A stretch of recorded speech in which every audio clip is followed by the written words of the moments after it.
Hey everyone, I'm Jay, and this is the 2016 Kia Soul EV.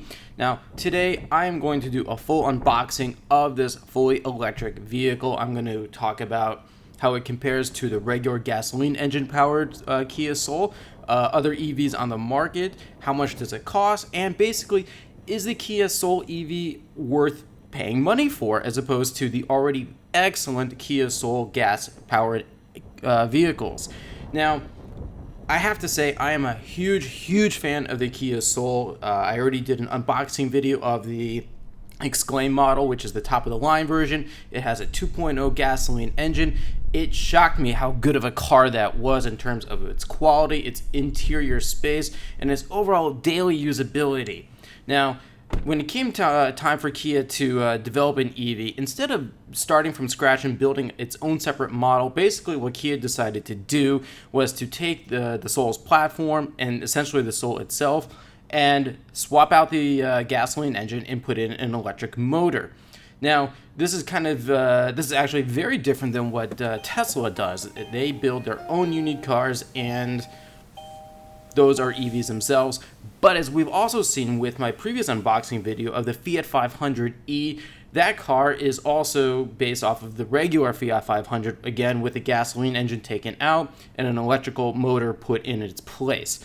But the question is, does doing that make a car designed to be a gas-powered vehicle any better or worse without that engine and with an electric motor?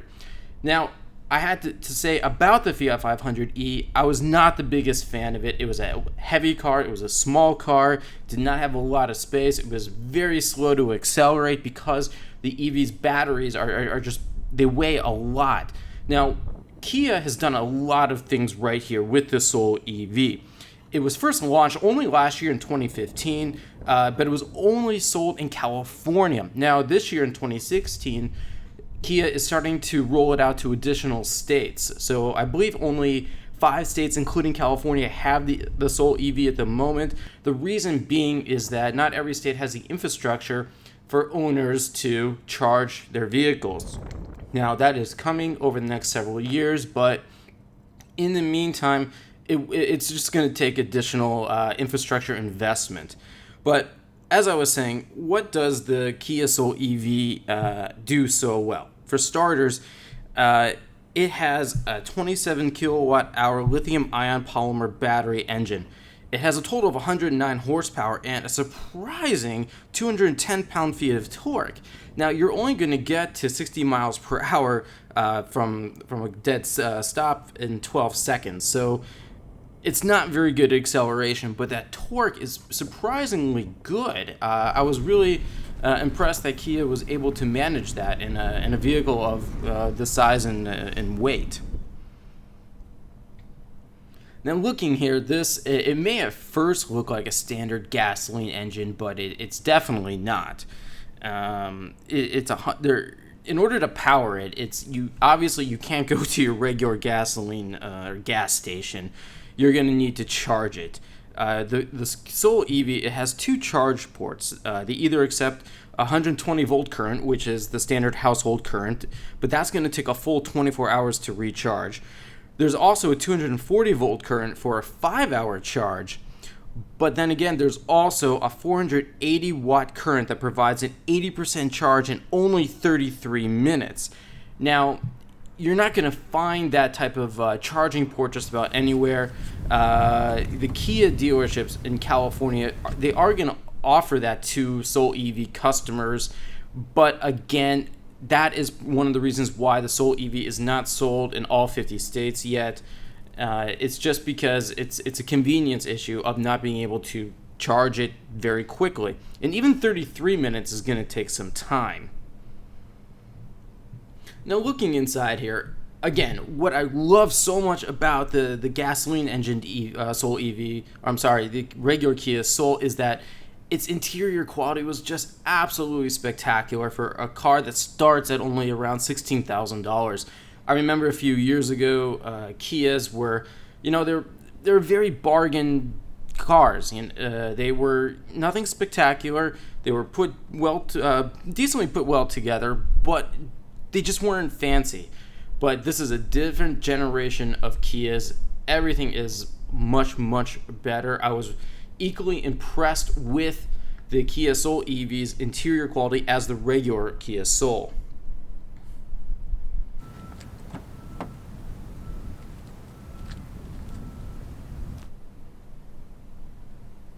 Now, I want to point this out to you here. The rear seat space. Now, you do actually lose a little bit of head and leg room in the Soul EV compared to the regular Kia Soul.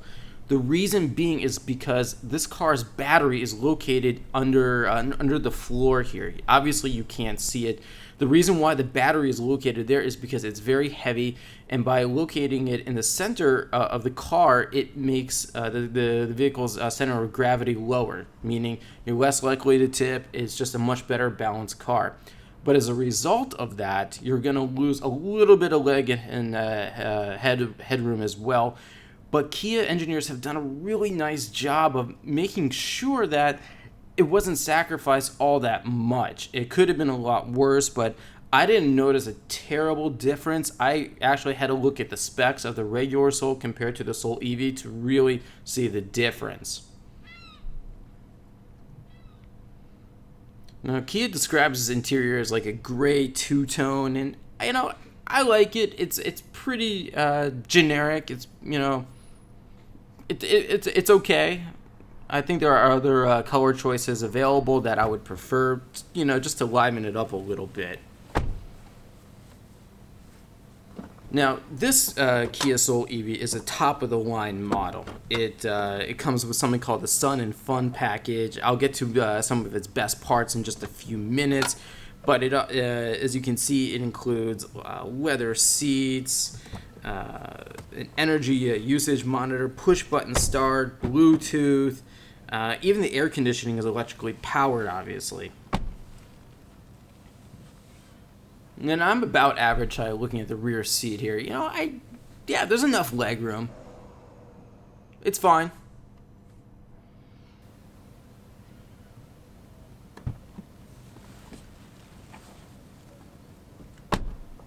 And as I was saying, the Kia Soul EV is offered in a total of 3 trims. You have the base, it's just called Kia Soul EV.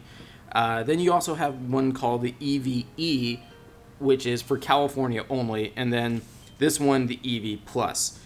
Some of the features it adds is an aerodynamic windshield wipers, fog lights, front and rear parking sensors, power folding mirrors, an auto-dimming rearview mirror, as the previously mentioned leather seats, which are actually heated and ventilated for the front seats, and the rear seats are heated as well, which is really impressive for a compact SUV that's not really considered luxury. And like I was mentioning with the previous Standard Soul unboxing video, is that Kia has really managed to break into a new segment that I like to call affordable luxury. They get these really premium features such as leather, heated and ventilated seats all into a surprisingly affordable package. And it's put major automaker luxury brands, it's given them something to think about here.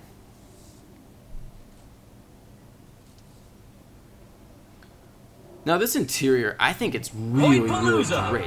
Now, Kia was also really cool in that they redesigned this dashboard or the infotainment system specifically for the EV model. And it's an 8-inch screen, and it functions very well. And it kind of reminded me a little bit of Apple products, and just the way it looks and its simplicity. Now, the Nissan Leaf, which is another very popular EV on the market, it also it has a great dash design as well, but I like this one better. Everything is very easy to read. It didn't do any sort of weird things like a reboot in the middle of setting the directions in the nav system. The colors were very clear. The sizing was just right as well. Turn Bluetooth on from your device in order to search. On your device, select the name that matches vehicle name on the screen.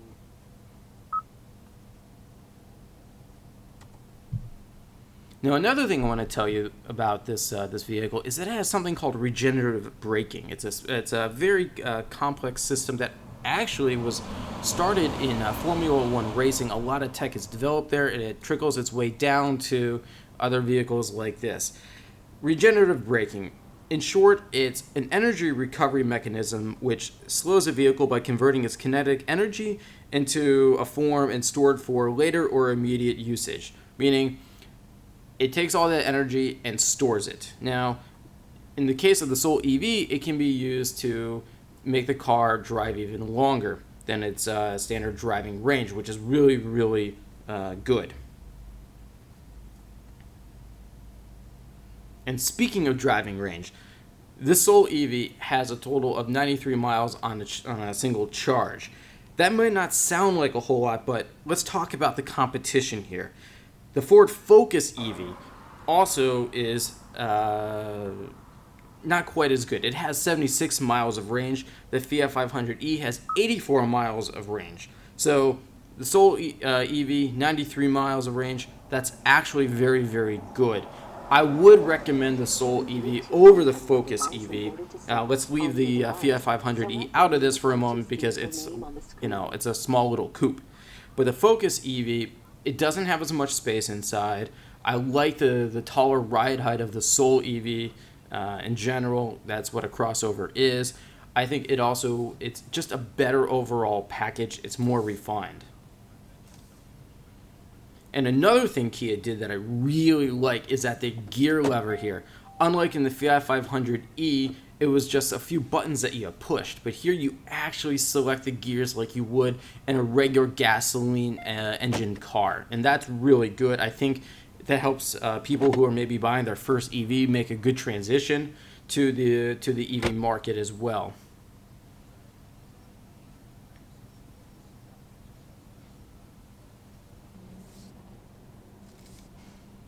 And overall, I did not see any poor quality issues in the interior.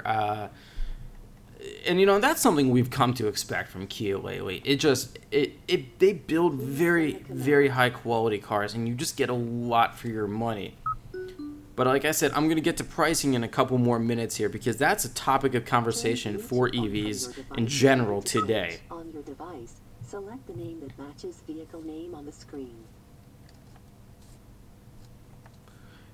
And, the exterior of the Soul EV, it looks nearly identical to the regular Soul. That's a very good thing. I really do like the exterior design of this vehicle.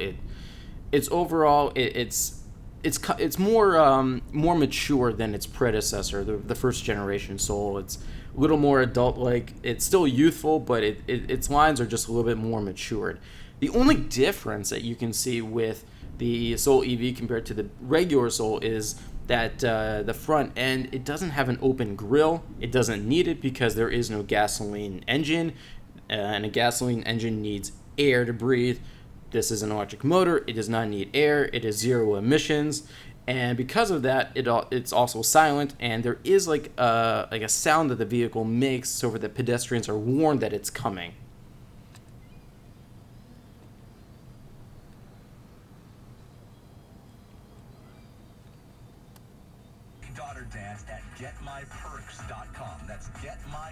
Those are the speakers there. Now, like in the regular Soul, it's like this really cool speaker light system with flashing lights and rings all around the speakers that go in accordance with the music. Again, it's one of these really cool features that the Kia has done.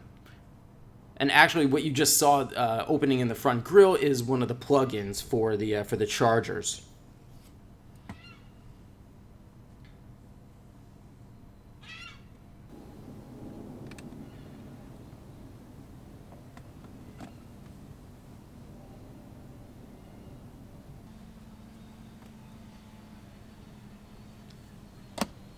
And again, like the regular Soul, plenty of interior storage space. The glove box is nice size. The center console is nicely designed as well. But this coming up is one of my favorite features to this car as well as the regular Soul.